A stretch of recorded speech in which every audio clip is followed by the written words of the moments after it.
If you're curious to know how I ended this coaster pattern without fringe, then stay tuned to find out.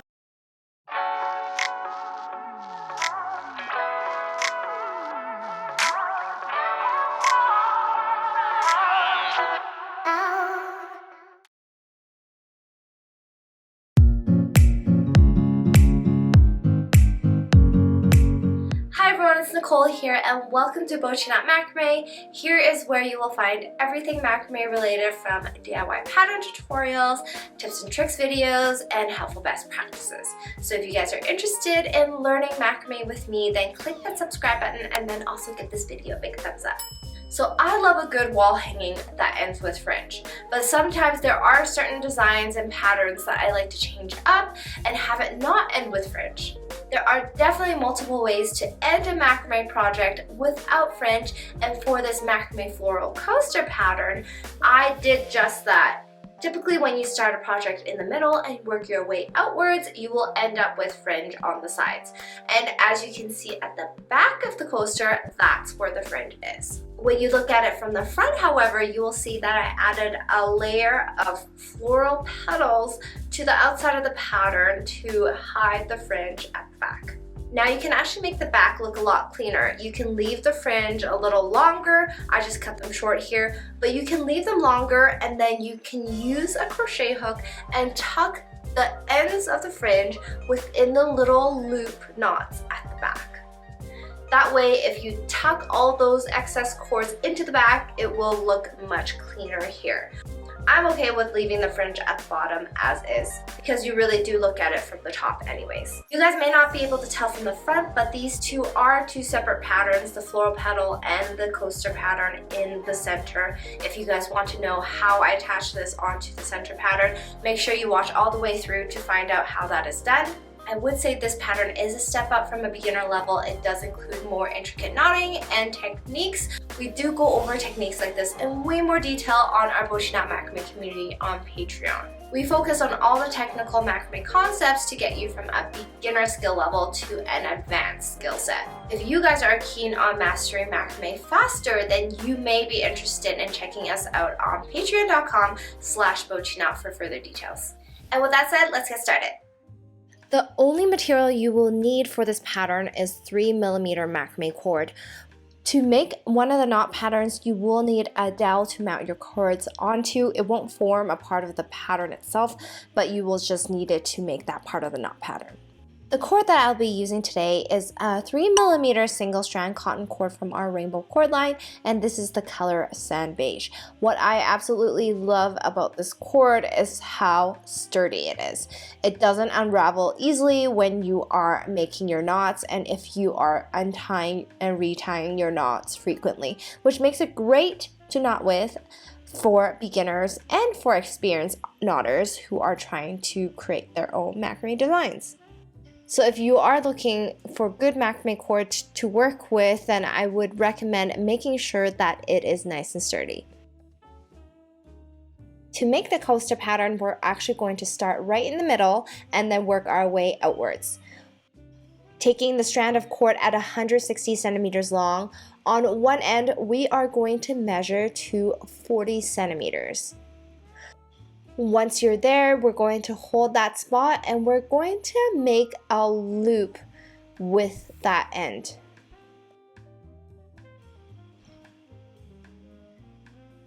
So taking that spot, we're going to fold the long end and the short end over to form a little loop there.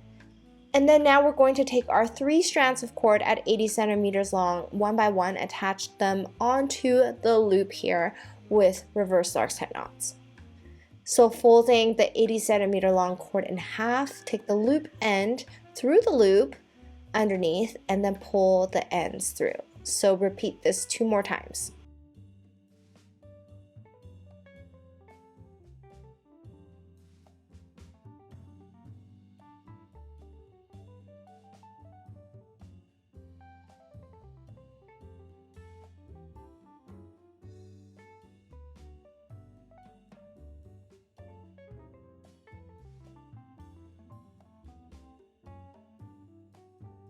Once all 3 cords have been attached onto the loop, we're going to slowly pull on both anchor cord ends so that they are nice and tight.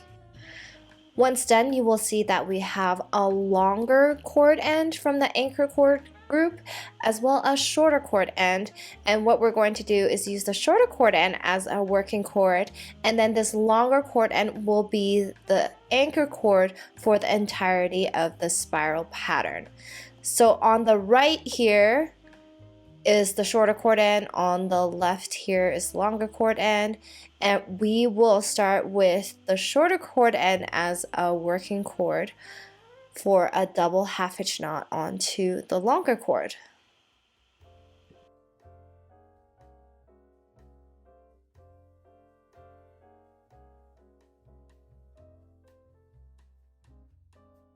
Now we're going to continue with the spiral pattern by taking the next cord to the left as a working cord for a double half hitch knot onto the same anchor cord.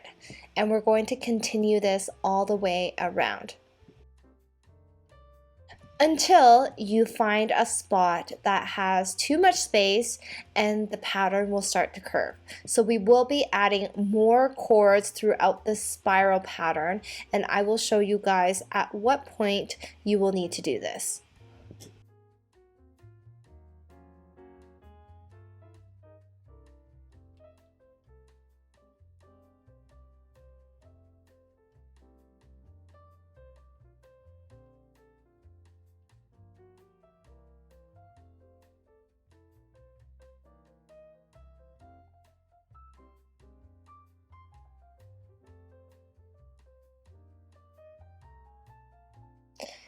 Finish off this spiral pattern with the remainder of the cords.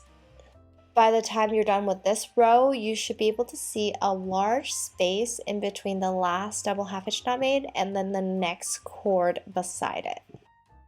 So I've made my way all the way back with 4 more double half hitch knots. And now where we made the last double half hitch knot and then where the next working cord is, you will see that there is a slightly larger gap there in between the last double half hitch knot made and then the cord next to it on the left. Whenever you see a larger than normal gap in between the cords, we want to add another strand of cord there to prevent the pattern from curling. We want it to stay as straight as possible. To do that, we're going to measure the length of cords that are already surrounding the pattern, and then we're going to multiply that amount by 2, and that's the cord we need to cut and attach to the anchor cord here with a reverse Lark's head knot. So the cord that I had used here is a cord length at about 65 centimeters, since 32 centimeters was the approximate length of each of the cords hanging out on the sides. Once you have added the reverse Lark's head knot, you can continue with the spiral of double half hitch knots until you reach your next gap. Then you can add a cord and continue going on with that pattern. The key here is to make this pattern as flat as possible. So whenever there is a larger gap than usual, make sure you add cord there.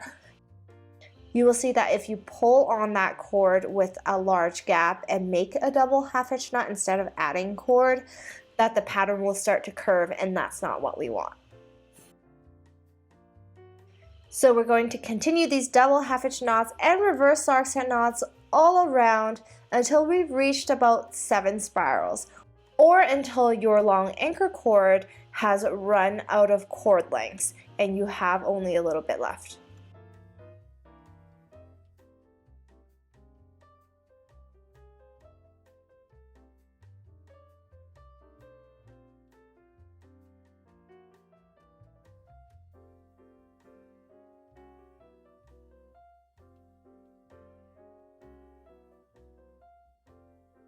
By the end of this, you should have added about 15 strands of cord, which means you should be able to count 30 individual cords on the sides, including the anchor cord. If you have a few more or a few less, that is okay. This is what the pattern should look like once you have about 7 spirals. You will see that the anchor cord matches the length of the remainder of the cords all around, and that's what you want as well. We will now start on the outer floral petal pattern, and this is where you will need your dowel so that you can mount the cords onto. You will take both 600 centimeter strands of cord and attach it onto the dowel using Lark's head knots, and then we were going to start making our first floral petal pattern.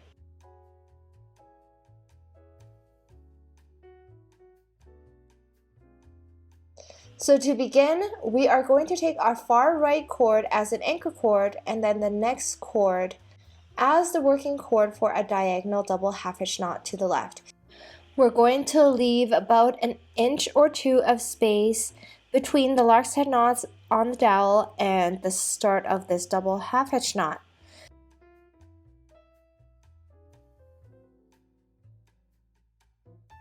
Once this is done, make 2 more diagonal double half hitch knots to the left with the left 2 cords.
Now we're going to take the second cord from the left as an anchor cord and make 2 double half hitch knots to the right.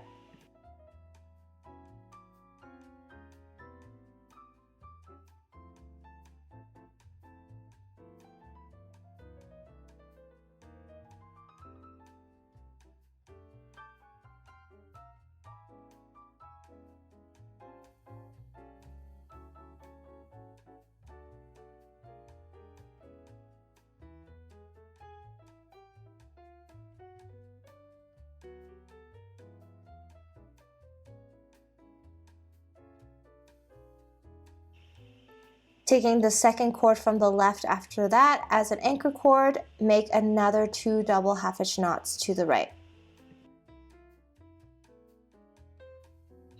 Taking the anchor cord over to the left now, we're now going to make 2 double half hitch knots to the left.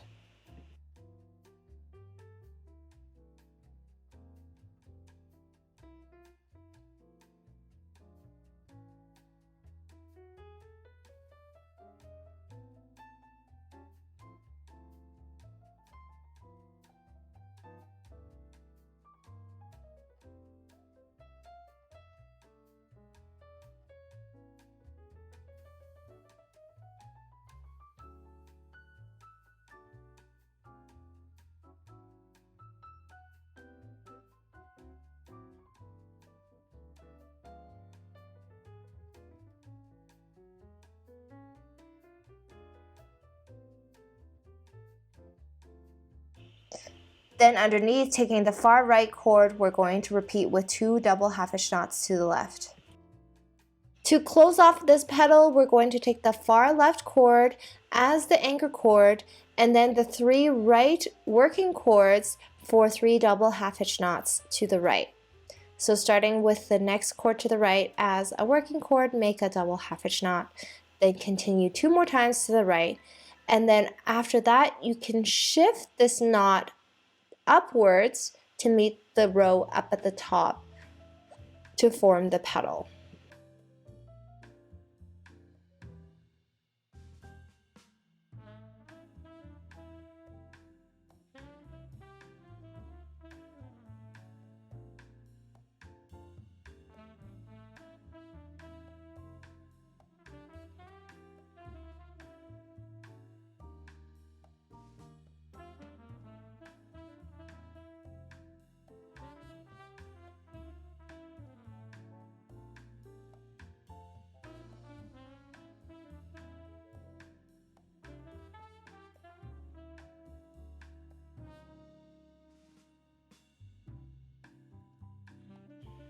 We will now make several more of these petals. We've made one.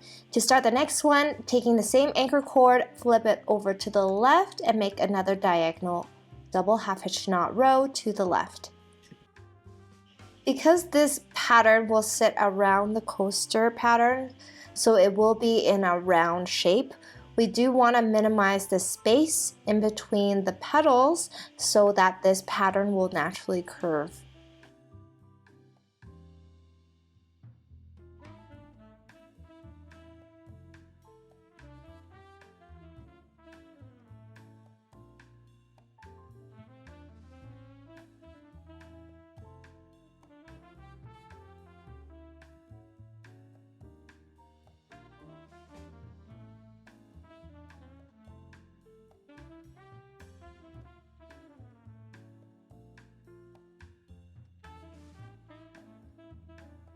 So here with this last double half hitch knot, we're going to make it slightly tighter and then repeat this with every gap underneath as well in between the petals, and you will see later on that the pattern will start to curve. Continue downwards for a total of 11 petals. So we have 2 here, make 9 more.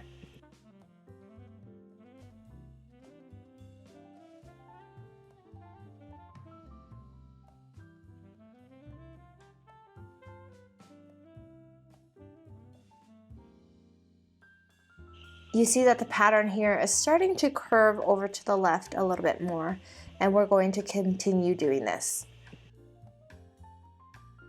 Once you have all 11 petals, we can now slide this pattern off the dowel, and we can cut in between the lark's head knot loops at the ends.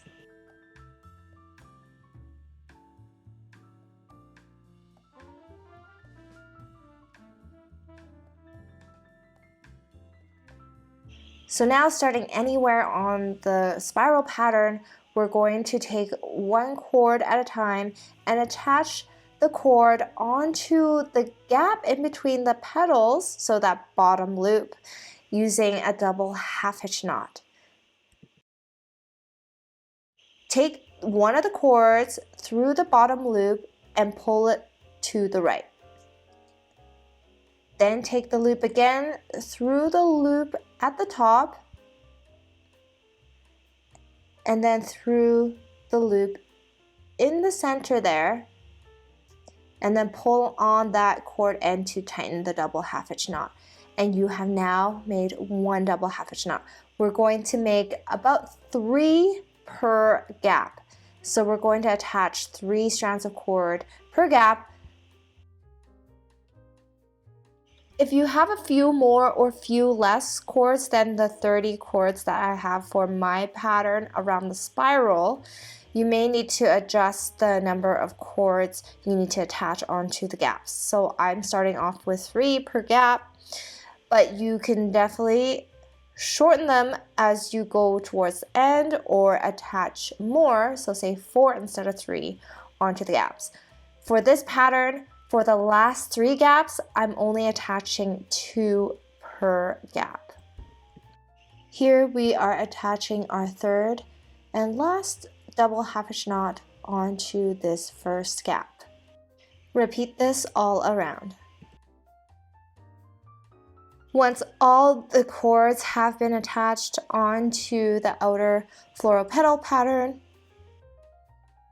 with the exception of 2 cords remaining for the last gap, which is the gap that we have to make after we attach the floral petal patterns together at the back. So starting with the bottom cords on both sides, we're going to make a double overhand knot.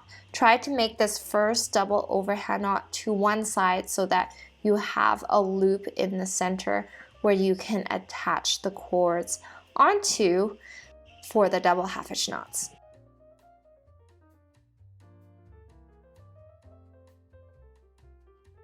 Then continue with the double overhand knots downwards.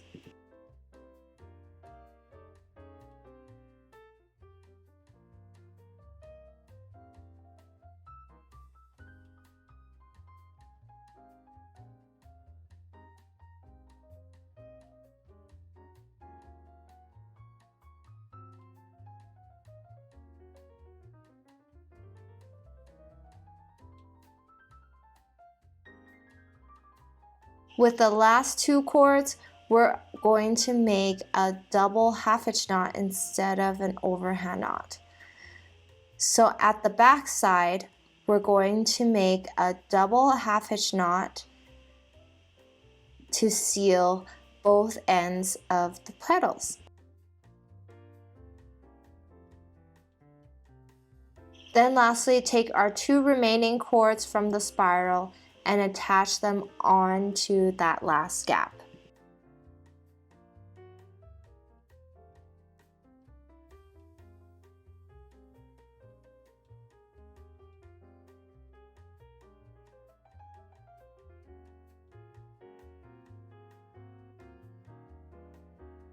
Last but not least, you can turn the pattern upside down and trim off all the cords, or tuck in the cord ends with a crochet hook through the loops at the back.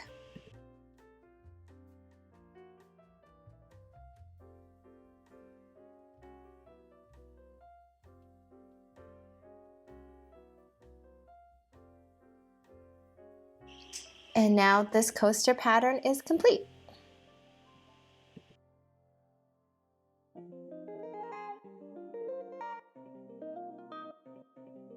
That concludes our floral coaster pattern. I really hope you guys enjoyed it and liked this unique design that I created.